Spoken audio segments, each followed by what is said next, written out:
Bonjour mes amis, après la vidéo parue dernièrement « Est-ce qu'un chrétien doit fêter Noël ?», j'ai reçu un grand nombre de questions et je me suis engagé à y répondre.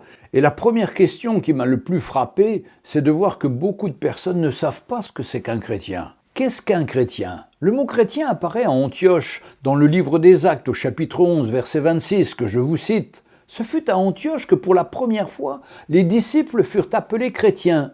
C'est à la Pentecôte que naît l'Église chrétienne, aux environs de l'an 34, alors que Jésus était ressuscité depuis 40 jours et qu'il était apparu à plus de 500 personnes. Entre l'an 34 et l'an 312, les chrétiens vont subir de grandes persécutions. Livrés aux arènes, dévorés par les lions, ils vont être l'objet d'un combat acharné en vue de les faire disparaître de cette terre. Mais Dieu veille sur son peuple et ces persécutions vont être l'occasion pour tous ces chrétiens de se déplacer et de répandre l'Évangile, d'abord dans le bassin méditerranéen, puis en Europe et au-delà. Ce fait de répandre l'Évangile est facilité à une époque particulière que l'on appellera la Pax Romana, qui durera plus de 200 ans, car les frontières sont ouvertes, la paix règne dans toutes ces contrées, les grandes voies de navigation sont créées. En effet, l'armée romaine règne en maître dans tous ces pays. Mais à partir du changement de position de l'empereur romain Constantin Ier, qui d'opposant devient favorable et favorise l'essor du christianisme. Il va alors mener une politique militaire, religieuse, économique profondément réformatrice, lui permettant de réunir sous son unique autorité un empire romain affaibli et divisé.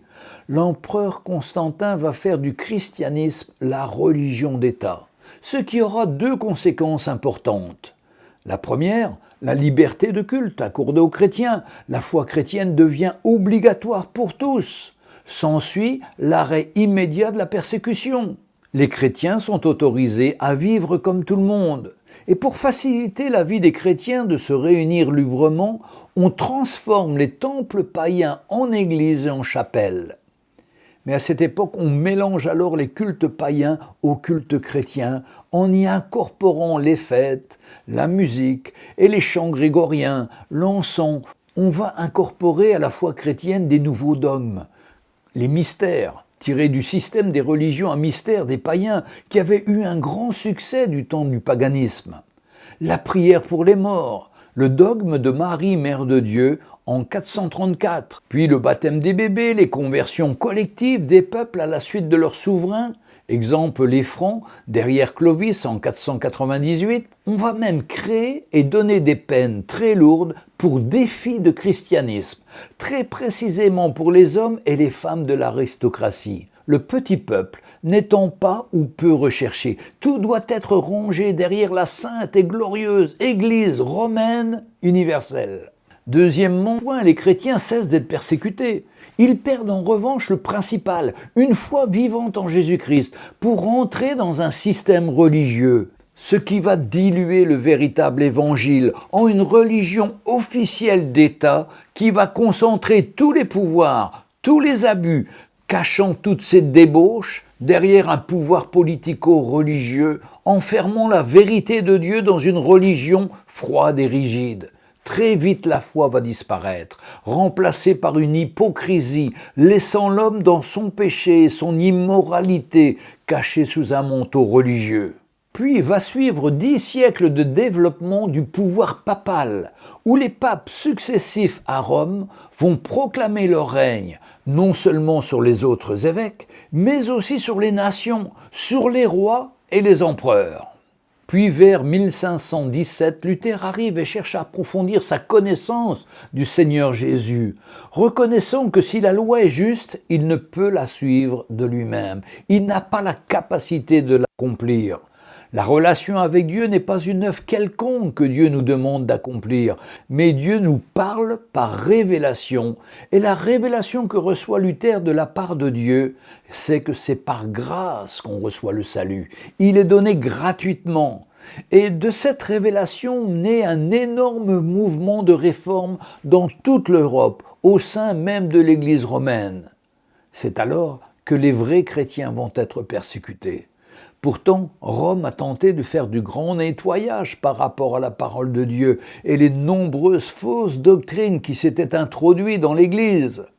Par exemple, les indulgences. On pouvait acheter une année de péché d'avance.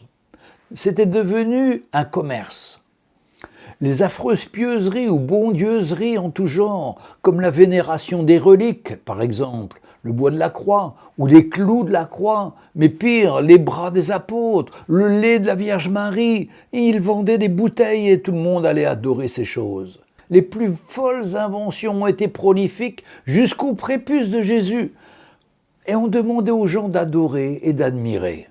Puis vient la diffusion de l'écriture sainte grâce à l'invention de l'imprimerie par M. Gutenberg en 1456, qui va démocratiser la parole de Dieu. Oui, jusqu'alors, l'Église officielle gardait le privilège exclusif d'interpréter la Bible dans son seul intérêt, confinant les gens dans la totale ignorance des vérités bibliques. Puis les réformateurs ont traduit la Bible qui était alors écrite en grec ou en latin. Alors la Bible va être traduite dans un langage populaire où chacun peut comprendre la parole de Dieu. Il devient compréhensible. Cependant, ces personnes qui lisaient la Bible à l'époque de la Réforme ont été extrêmement persécutées par nombre de rois. C'est la fin du règne d'Henri III, aboutissant à la signature de l'édit de Nantes par Henri IV en 1598, édit remis en question et révoqué par Louis XIV. 1643-1715, qui dans le but d'imposer sa royauté disait « un roi, un peuple, une religion ».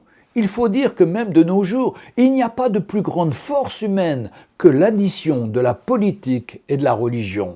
Il y a quelques années, j'ai enseigné dans une école biblique l'histoire dramatique de cette période et des différents réveils en Europe et dans le monde. C'est passionnant. Mais combien révoltant de voir l'opposition entre la vraie foi vivante et la religion. Mais l'histoire n'est pas mon sujet aujourd'hui. Revenons à la question principale. Qu'est-ce qu'un vrai chrétien? C'est celui qui vit une expérience personnelle avec ce que la parole de Dieu déclare dans l'évangile de Jean au chapitre 3, de 1 à 13, l'entretien de Jésus avec Nicodème, et bien sûr dans toute la parole de Dieu. Le fait de naître de nouveau, ça se fait par l'Esprit de Dieu et par sa grâce, par une révélation de Dieu dans nos cœurs pour chacun de nous personnellement. Si nous ne connaissons pas la grâce de Dieu, nous ne connaissons pas Dieu personnellement. Cette grâce est tellement différente de nos raisonnements humains que si nous ne l'expérimentons pas, et même si nous avons connu cette expérience de la nouvelle naissance, mais que nous ne restons pas attachés à la grâce de Dieu, nous risquons de retomber dans la religion en essayant de mériter la faveur de Dieu. Cette grâce de Dieu nous donne la foi.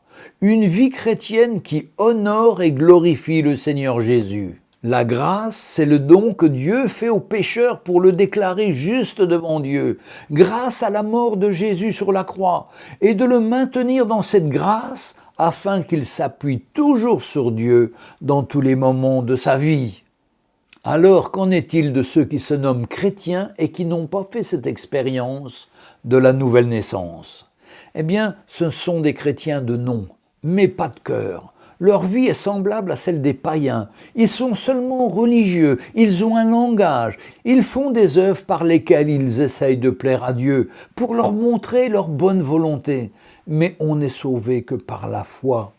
Éphésiens chapitre 2 verset 8 nous dit « Car c'est par grâce que vous êtes sauvés, par le moyen de la foi, et cela ne vient pas de vous, c'est le don de Dieu, ce n'est point par les œuvres, afin que personne ne se glorifie.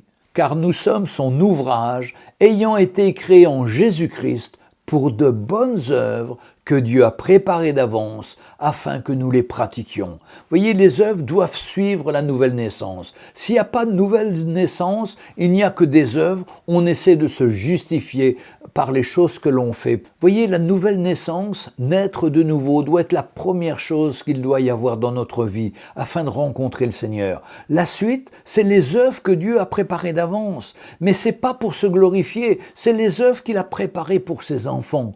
Mais faire les œuvres avant d'être né de nouveau, ça ne sert à rien. L'épître de Paul à Timothée nous dit dans le chapitre 1, verset 5, que chaque personne qui naît de nouveau est en relation directe avec le Seigneur Jésus.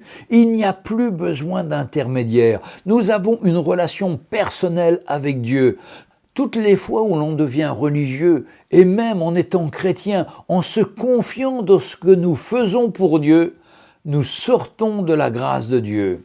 Par là même, nous rendons inefficace le sacrifice que Jésus a accompli à la croix, en donnant sa vie en rançon pour nos péchés. C'est cela l'évangile, la bonne nouvelle. C'est pas par les œuvres, c'est par la foi. D'ailleurs, dans l'une des lettres de l'apôtre Paul aux Galates, celui-ci écrit pour cette église qui retournait au judaïsme, en ne mangeant pas de cochon, en prêchant la circoncision, en observant les fêtes de l'Ancien Testament. Ils se réunissaient certains jours et pas d'autres jours de la semaine. Attention, leur dit-il, si vous repartez dans cette direction, l'œuvre de Jésus-Christ ne vous sert de rien, car vous allez vous confier dans ce que vous faites, l'observation de la loi juive, et non dans l'œuvre accomplie par Jésus. Si cette attitude religieuse impressionne les gens quand quelqu'un raconte tout ce qu'il fait pour Dieu, semblant être un homme très engagé pour Dieu, cela n'a pas de valeur devant Dieu. La dérive de la religion, c'est d'élever l'homme, alors que le véritable chrétien élève Jésus-Christ, le Fils de Dieu. La parole de Dieu déclare qu'il n'y a qu'un seul chemin pour venir à Dieu, c'est par le sacrifice de Jésus.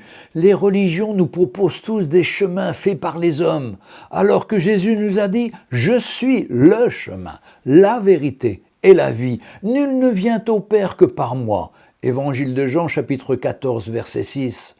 Et c'est Jésus qu'il faut rencontrer. Il n'est pas loin de nous. Comme j'aime le dire, il est à une distance d'une prière sincère, lui disant « Seigneur Jésus, viens te révéler à moi. Pardonne mon péché, car je reconnais que je suis pécheur, que je suis loin de toi. Seigneur Jésus, viens habiter dans ma vie, parce que tu es mort sur la croix pour me libérer de mon péché. Merci Jésus, car je sais que tu m'écoutes. Amen. » Vous pouvez faire cette simple prière maintenant avec moi, devant votre ordinateur ou votre téléphone, et je suis certain que Jésus-Christ va se révéler à vous, comme il l'a fait pour moi il y a bientôt 50 ans, et cela a changé ma vie. J'ai eu ce jour l'assurance que j'ai reçu la vie éternelle, le pardon de mes péchés, l'accès auprès de Dieu lui-même. L'assurance que quand je vais quitter cette terre, j'irai retrouver mon Seigneur pour l'éternité. La Bible nous déclare que celui qui a le Fils, Jésus, a la vie. Mais celui qui n'a pas le Fils n'a pas la vie. Première épître de Jean, chapitre 5, verset 12. Que le Seigneur se révèle à chacun de vous. C'est la meilleure chose qui puisse vous arriver en cette fin d'année. Que le Seigneur vous bénisse. À bientôt donc.